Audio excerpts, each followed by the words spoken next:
ओम शांति।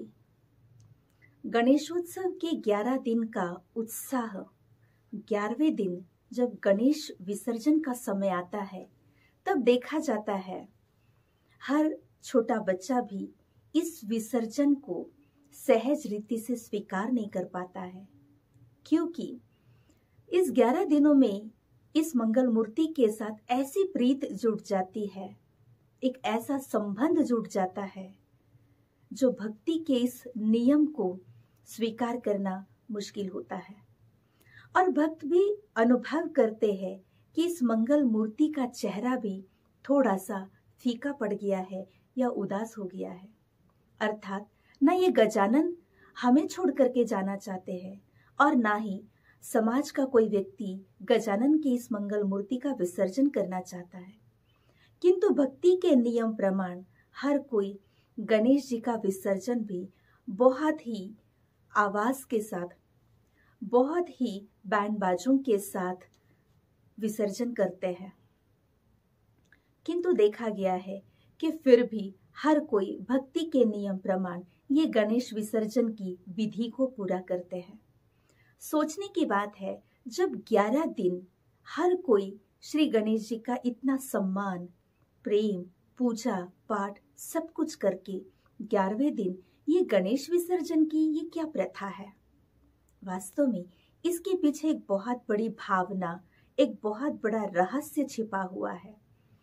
श्री गणेश जी की मंगल मूर्ति, उनका जीवन चरित्र हम सभी को 11 दिन में बहुत सारी प्रेरणाएं देता है। अपने जीवन में इस मंगल मूर्ति के सद्गुणों को धारण कर ले, और इन गुणों को धारण करने के लिए गणेश जी यही कहते हैं कि अपने जीवन के अंदर जिस अहंकार को लेकर हम चल रहे हैं, इसका विसर्जन कर दो। जो बुराइयां है, जो बुरी आदतें हैं, उसका विसर्जन कर दो। जैसे गणेश उत्सव में विशेष करके बहुत सारे युवक जुड़े रहते हैं।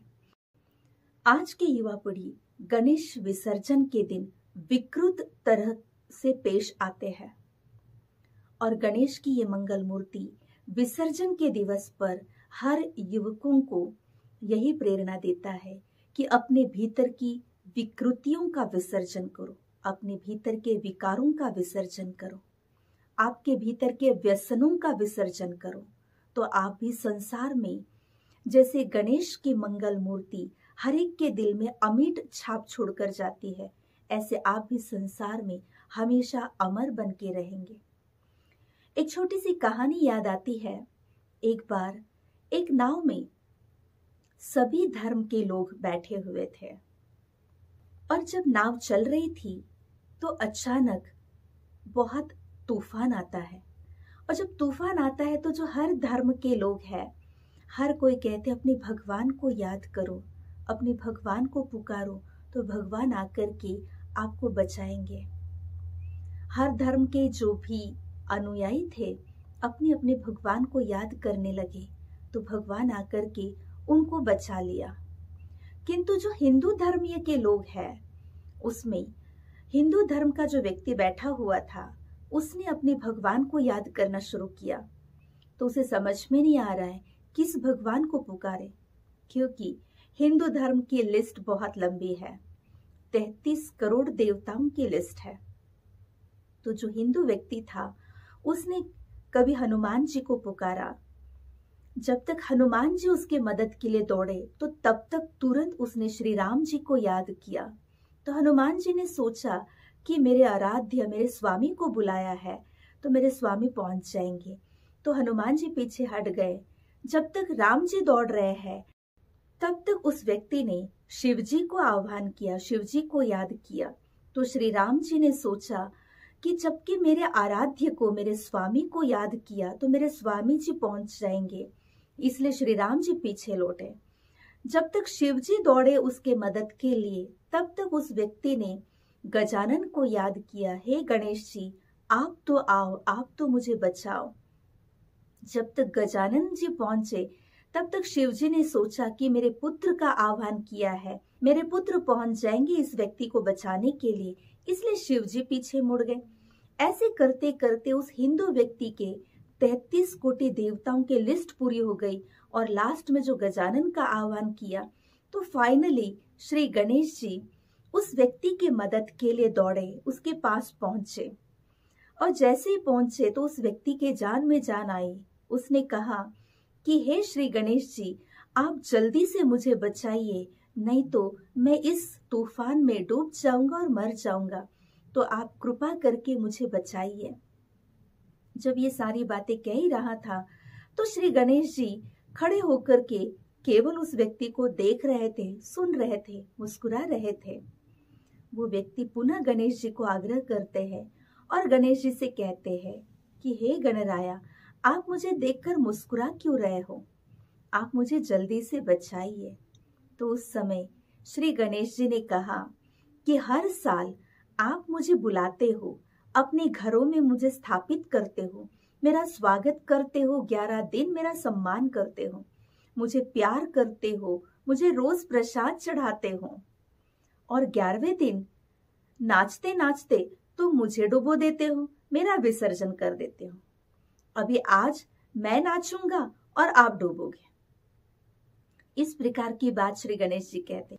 बात तो हंसी की है, ऐसे कोई बात है नहीं, किंतु कहने का भाव ये है कि आज हर मानव अनेकों में अपनी बुद्धि को भटकाए स्वयं को एकाग्रता से वंचित कर रहा है, किंतु हम सभी शिव पुत्र श्री गणेश है, हम सभी शिव संतान है, शिव सूत है।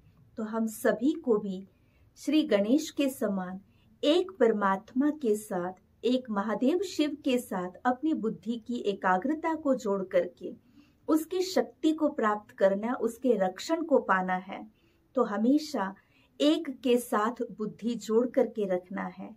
और जिस एकाग्रता के कारण श्री गणेश जी बुद्धि के देवता के रूप में पूजे गए हैं, तो बस इसी प्रेरणा को स्वयं में धारण करते हुए, परमात्मा शक्ति को अपने में अनुभव करते हुए, श्री गणेश चरित्र को आचरण में लाते हुए 11वें दिन हम सभी भी अपने भीतर के अहंकार का विसर्जन कर ले, अपने भीतर के विकृतियों का विसर्जन करें, अपने भीतर के नकारात्मकता का विसर्जन करें, तथा अपने भीतर कोई भी प्रकार का व्यसन अर्थात केवल कोई दारू पीना, सिगरेट या तंबाकू खाना, इतना ही व्यसन नहीं, किंतु व्यसन कई प्रकार का है।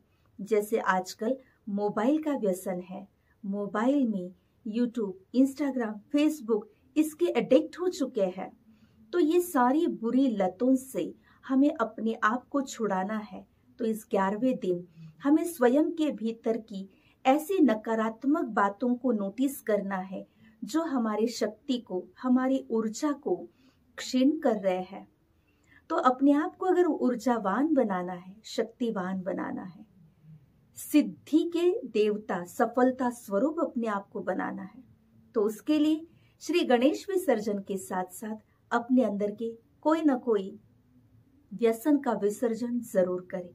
तभी सही मायने में गणेशोत्सव का उत्साह आपके जीवन में कायम रहेगा। ये 11 दिन की ऊर्जा आपके जीवन में आप हर दिन अनुभव कर सकेंगे और श्री गणेश जीवन के चरित्र से प्रेरित होकर के अपने जीवन को भी विकारों का, विकृतियों का, व्यसनों का विसर्जन करके स्वयं को भी चरित्रवान बनाइए।